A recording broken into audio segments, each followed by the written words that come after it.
Hey guys, it's Samantha and welcome back to my channel. So today I have a vlog that I'm going to do with you guys, and I'm excited because I've been wanting to do this for a while and I've never done a vlog before, so we're trying new things already.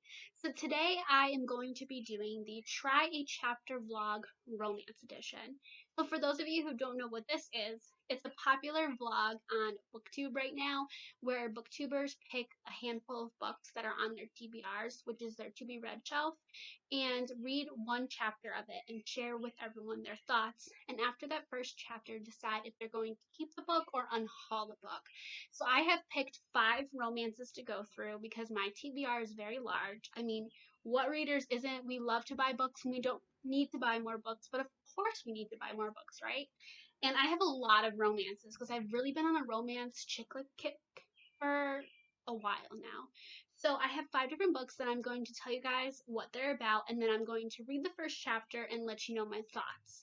So this is my second time filming it. So the first book, I already read the first chapter for, so I'm just going to tell you guys what I thought, and then I will jump into the second book. So the first one that I did read was Real Men Knit by Kwana Jackson, and this just came out this month. So this is described not only as a romance, but as a family book as well.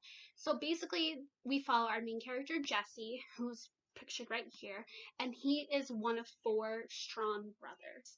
And he and his 4 brothers were adopted at a young age by a woman named Mama Joy, who runs a knitting shop, which I forget what it's called, in Harlem, New York. And Mama Joy unfortunately passes away, so the brothers are left with her shop. And while Jesse wants to keep the shop, his 3 brothers do not want to keep the shop and feel like it's going to be too much work, and they're not interested in knitting. And when I was reading the first chapter, it seems like 2 of the brothers aren't even local. So then we get introduced to Carrie, who is the female character in this book, and she has been working at Mama Joy's knitting shop since she's been allowed to work, and even before that as a part-time employee. So she is just as affected by Mama Joy's death as Jesse and his brothers are. So when she hears that Jesse's trying to save the shop, she jumps on board and wants to help him. And from there, I assume, romance develops. So the first chapter was 13 pages, and it took place out of Carrie's point of view. So I flipped to the first page of the second chapter, and it's from Jesse's point of view, so it looks like we're going to have alternating point of views, which I love in any type of book. Chapter, we pick up right after Mama Joy's death, and it sounds like it's about a day or 2 after that, and Carrie's going to the knitting shop to clean up, and she tries to get a hold of the brothers who she was supposed to meet there, and none of them are answering their phones, so she goes in alone and ends up seeing all this food spread out that she has to clean up, and goes through all these memories of Mama Joy. And the chapter actually started with her saying how she met Jesse for the first time, and I forget how it was worded, but one of them broke the other's glasses, so I thought that was kind of funny. But I really liked it. It's definitely going to be a different type of romance than what I usually read, but I'm kind of intrigued with how the plot is going to play out, so I definitely think this is something that I'm going to hold on to. It is called The Key to Happily Ever After by Tiff Marcelo. So the sticker was in the way, so I couldn't see it. And I don't remember too much about this, but from my understanding, it takes place with some sisters and a wedding booth. So that's kind of interesting. So I'm going to jump into this now and tell you guys what I think.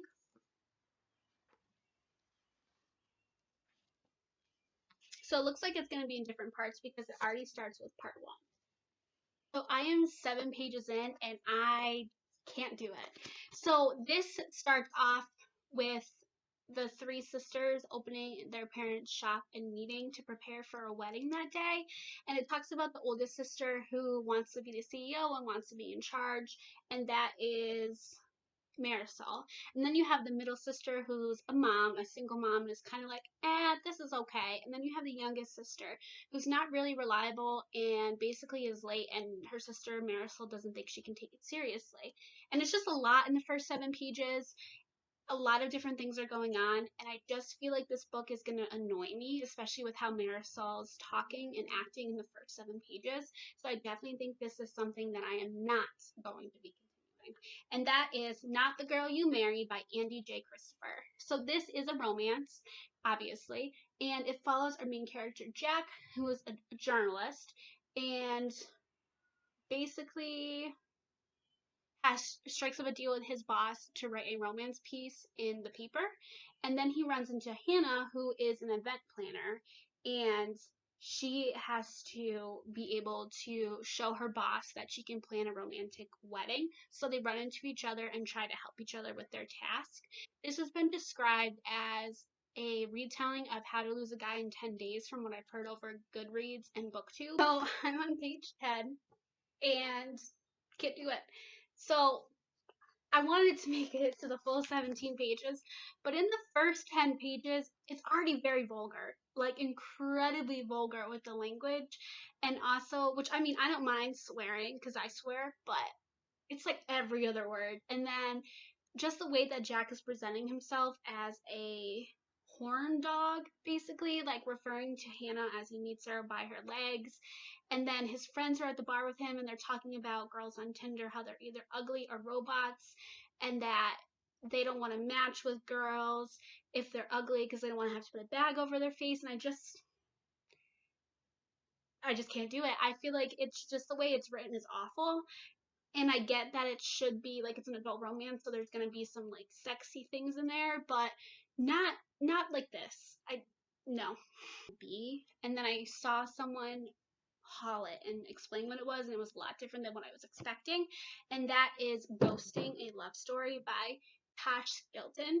So from my understanding, there's these two main characters, Miles and Zoe, who work as online dating experts, and they work on matching people together, and their people end up matching together. And I think that's all that happens.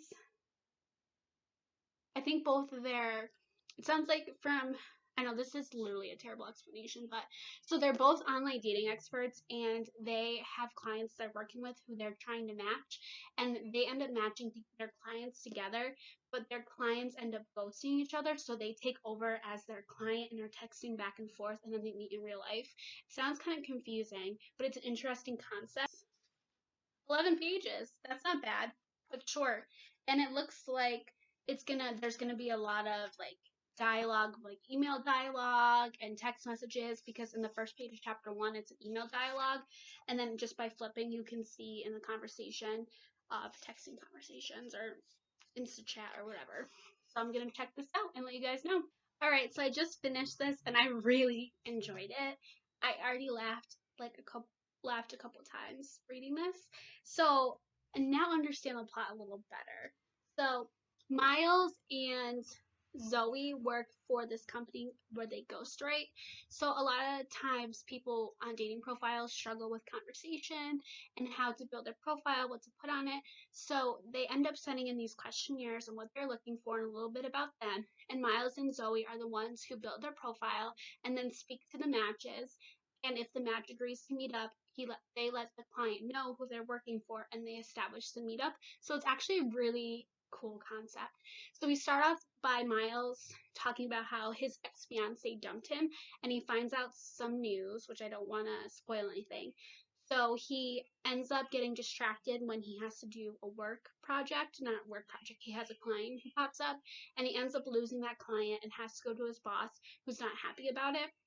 And we also learned that they are working from home because their business needs a new building. And I just thought that was kind of ironic because we're working from home right now because of this quarantine. So I'm really excited, and I think I'm going to pick this up sooner rather than later. But 3 out of the 5 have been new releases. Anyway, so that is The Trouble with Hating You by Sajni Patel. I did talk about this book in my mini romance haul that I posted a week ago. But just to reiterate, this book follows our main characters, Leah and Jay. And Leah is a biochemical engineer and is very independent and wanting to climb the ladder of her career and doesn't want anything to do with dating or marriage. And then we meet Jay, who is a lawyer. And they have been matched by their parents. So when their parents have a dinner party, Leah and Jay meet up and they do not get along at all. So then when Leah has to hire a lawyer for her company, Jay ends up being the lawyer assigned to the case, and she is forced to interact with him once more. So it sounds like it goes from a business relationship and a enemies to lover kind of trope. So I'm excited to see what this one is about. looks like it takes place from point of views because it says chapter 1 Leah. And the first chapter is 12 pages. So I'm going to jump into that and let you guys know what I think. This one, and I really like it so far.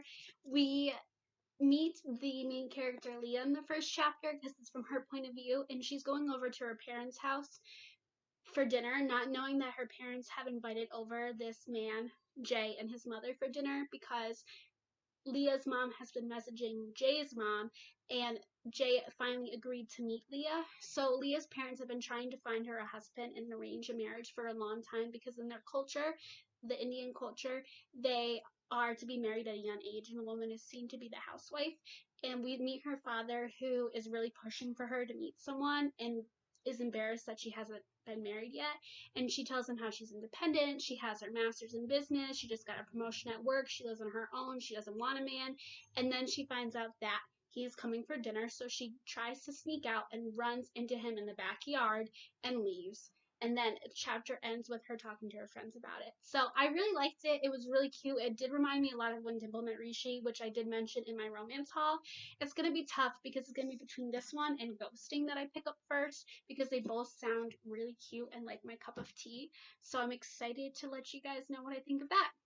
Let me know in the comments below if you've read any of these books and if you've liked them or if you haven't liked them. And don't be afraid to subscribe. Thanks.